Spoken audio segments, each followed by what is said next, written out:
Pooh Shiesty put a gun in Gucci Mane's face, his homie tried to kill a cameraman, and his dad might be snitching on him like queso.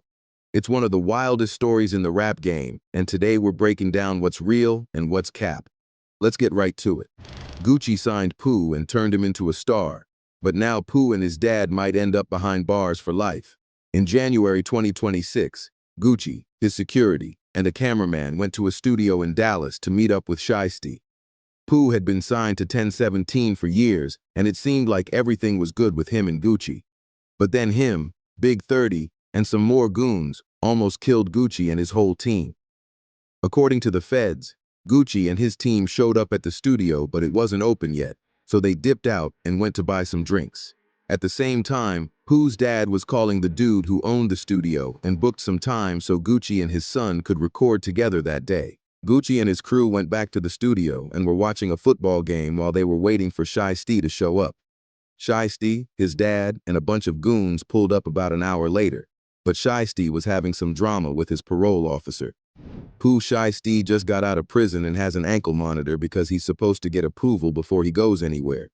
Gucci told Shiesty that they could just link up another day when Shiesty cleared the situation up, but that's when everything went left. It turned out that Shiesty had some major issues with his 1017 contract, and he was ready to kill Gucci Mane to get out of it.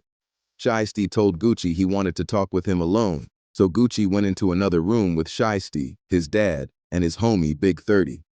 Gucci should have known something was up, but he probably trusted Shiesty because they've been tight for years. When they got into the other room, Shiesty pulled out some paperwork that would release him from his 1017 contract. Gucci wasn't gonna just let Shiesty walk out of his deal though, so they started going back and forth about it. And that's when Shiesty told Big 30 to go get his bag. Big 30 went outside and came back in with the bag, and Shiesty pulled a Draco pistol out of it. Shiesty put the Draco to Gucci's head and forced him to sign the papers he brought.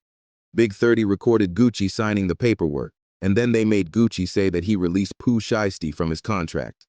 What's wild is that Shiesty rapped about Big 30 handing him a Draco and snaking his homies when he dropped FDO and rapped, "30, pass me that Drake. Get your bitch ass out my face. Unfortunately, I'm CEO and the top shooter for my gang. My grandma told me, keep my grass low. The whole time, I'm the snake." Hernandez Govan just beat a murder charge for allegedly ordering the hit on Young Dolph, and he allegedly saw a video of Shiesty robbing Gucci and made some wild claims about it. According to Govan, Gucci Mane was trying to tell Shiesty that signing the papers wasn't gonna actually release him from the contract. And that's when Shiesty told Gucci, "Shut your bitch ass up before a nigga shoot you." Shut your bitch ass up or nigga shoot your GP. And when you hear some lyrics Shiesty dropped on a track with Gucci back in 2020, the situation seems even crazier. Right after Gucci signed Pooh, they linked up for the track Still Remember, and Shiesty rapped, "Might rob a rapper right after a session. Give me them keys, and that watch, and that necklace. I need them Cuban links and them baguettes. Ain't no more posting on IG and flexing. I'm the one rapping, but steady be steppin'." Putting a gun to Gucci's head and making him sign papers was already crazy, but Shiesty wasn't done yet. After the papers were signed, he took Gucci's wedding ring, his watch, and even unscrewed the earrings out of his ears. While all of that was happening, Shiesty's 6 homies were still in the other room with Gucci's crew. And when Shiesty, his dad, and Big 30 came back inside after they robbed Gucci, the rest of Shiesty's crew pulled out guns and started robbing Gucci's homies. Pooh's homie Glizzy 375 was about to shoot one of Gucci's people, but then Shiesty stepped in and stopped him. But at the same time, Gucci's cameraman was getting choked out and barely made it out of the situation alive. Shiesty's homie KD also pulled a gun on everybody in the studio, and the feds say he's Pooh's right-hand man. KD has allegedly put in a lot of work for Pooh, and on the track, FDO Shiesty shouted him out and rapped, "KD patient, he might spank him next year or tomorrow." Gucci's security finally realized what was happening and tried to get in the studio, but then they fell back when they saw how many goons Shiesty had with him. Gucci's team thought they were all about to be killed, but luckily Shiesty and his crew left with the paperwork and everything else they snatched. Nobody on the outside knew what was going down, but the feds were on to Pooh from the jump. It took a few months for the FBI to put the case together, and in April 2026, Pooh, his dad, and the rest of the crew all got booked. Fans were shocked when the news broke. Everyone thought Gucci and Shiesty were cool because he was always shouting Gucci out on tracks like, Lemonade freestyle when he rapped.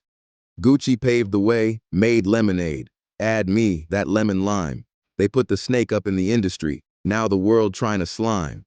Shiesty signing to 1017 was a huge win for both of them. Gucci's new 1017 label was getting a lot of shine because Shiesty was blowing up, and on the track like 34 and 8, Gucci rapped. Shiesty, that's my Kobe Bryant. Ain't no way I'm trading the man. Don't try me, or my goons be at your house like they the cable man. And on the track Shit Crazy, Gucci said, Gucci Mane and Shiesty twins, we bait 'em and then play the nigga. Machine gun friends, twin FNNs, stand on 10, I raise the nigga. After the news broke that Shiesty put a gun to Gucci's head, it sounded like it was just about his 1017 contract. But the real story might be way deeper than that. Because according to some sources, Shiesty's beef with Gucci all started with Big Scarr dying. Back in 2020, Gucci Mane signed Big Scarr to his label. Big Scarr was Pooh's blood cousin, and Pooh is the one who linked Big Scarr up with Gucci. Big Scarr literally only had one track out, but Gucci knew he had massive potential, so he signed him to the label and started pushing him heavy. Big Scarr dropped his first mixtape in 2021 and was popping off like crazy. And after Shiesty got locked up for shooting a dude in Florida, it looked like Big Scarr was gonna be the next biggest rapper on 1017. Everything was looking up for Big Scarr, but then in December 2022, he tragically died from an accidental overdose. Gucci Mane hopped in and said he was gonna pay for Big Scarr's funeral, and that's where the drama all started. Big Scarr's homie, Quez Ruthless, hopped on IG Live and started airing Gucci out for not paying for the funeral. The minute that them folk called your phone to see if you gonna pay for the funeral, you blocked them. That's not real, cuz. On God, that's not real. You ain't straight. And according to Quez, Gucci blocked Big Scarr's family when they started asking about the money for the funeral. Quez and Big Scarr's sister even said that Gucci was asking Big Scarr's family to give him back the 1017 chains that he gave to Big Scarr. Gucci was getting a lot of hate over the situation, but then his wife clapped back with receipts and proved that Gucci and Atlantic Records paid $20K for Big Scarr's funeral. And while all the drama was popping off, Big Scarr's dad hopped on IG and showed love to Gucci. Atlantic Records did what they did, y'all. Gucci sent 10, Atlantic sent 10, I paid the difference. But even after the truth came out about Gucci sending money for the funeral, Big Scarr's sister said he should have paid for the whole thing because it cost $60K. A lot of people thought she was tripping, but rumors say Pooh Shiesty was heated about the situation too. Big Scarr and Pooh had some tension going on when Big Scarr died. It wasn't real beef though, and while Pooh was in prison, he dropped the track Federal Contraband 2 and rapped. On bad terms with Scarr before he died, couldn't even say I love him. I found out through the CO, he let me out, said, call your mama. Baby Shiesty think I be bitchin', I holler at him cause I love him. If I sit back and watch drugs kill you, I fail as a brother.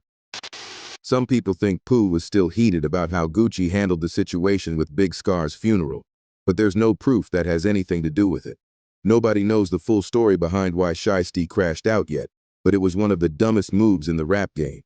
Pooh is still wearing an ankle monitor for his last case, so the feds were able to track exactly where he was at. Plus, the whole situation got caught on camera, and they attacked a bunch of civilians too. The feds also got cell phone records from everybody and tracked them all through surveillance cameras. After they robbed Gucci, a bunch of Shiesty's homies went to a Comfort Inn and were caught wearing the same clothes that they had on during the robbery. And the dumbest thing about the crash out is that his homies started flexing the jewelry and cash they stole all over Instagram. The feds already had enough evidence to arrest everybody, but there's another detail in the case that's making everybody go crazy online.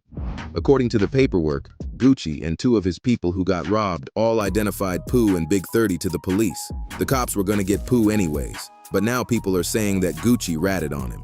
People are going crazy about Gucci allegedly talking to the cops, and now people are bringing up old videos where Gucci dry snitched.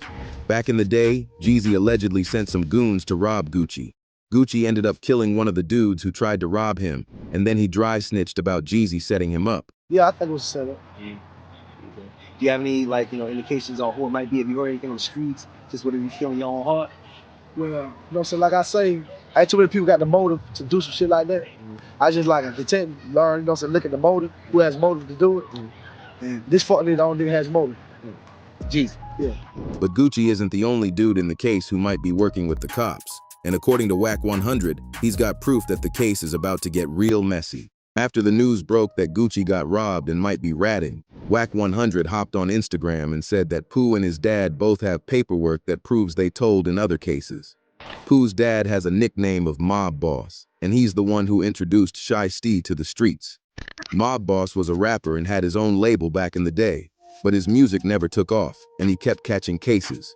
And according to Whack 100, Mob Boss started giving the cops info back in 2009. Whack also claims that Pooh Shiesty ratted on someone back in 2022, but it's not clear if there's any real evidence that he snitched. 2022 is the year that Pooh pleaded guilty to federal charges and got hit with a 5-year sentence. And now rumors are flying that he told on somebody else, and that's why the judge only handed down 5 years. Nobody knows what's really going on behind the scenes, but there's no proof that Pooh actually told on anyone. But if his dad already snitched back in 2009, some people think Pooh's gonna go down like Queso.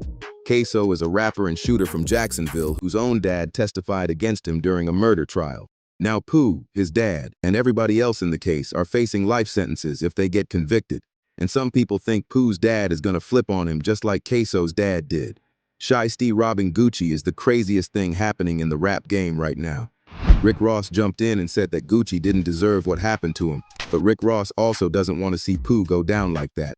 The Guwap Pooh Shiesty situation, I don't like it for either side. You know what I'm talking about? Guwap most definitely didn't deserve that, and I don't want to see this for the little homie Pooh Shiesty, but this one gotta be educated and understand the business you gotta negotiate. Ross said that you've got to be smart working in the industry though, and can't just wave guns around. If Pooh wasn't happy with the deal he signed, he could have just renegotiated the contract. His dad, Mob Boss, had his own label back in the day and should have known that too. But instead, they both crashed out and fumbled a huge bag and their freedom. 50 Cent clowned Gucci over the situation and called him a rat, but a lot of rappers jumped in and started showing love to Gucci. Rollo was the first rapper that Gucci signed when he came home from prison, and after the news broke about Gucci getting robbed, Rollo said that Gucci had always been a stand-up guy. Rollo had some issues with the label too, but he said that Gucci sat down with him and helped him figure out how to get out of the deal. Everybody knows that Gucci and Waka Flocka Flame have been beefing for years, but Waka hopped on Twitter and said that he definitely wasn't happy about what happened to Gucci. And NLE Choppa said that Pooh fucked him up when he robbed Gucci. Gucci still hasn't said anything about what went down, but it's not long before he will be forced to say something.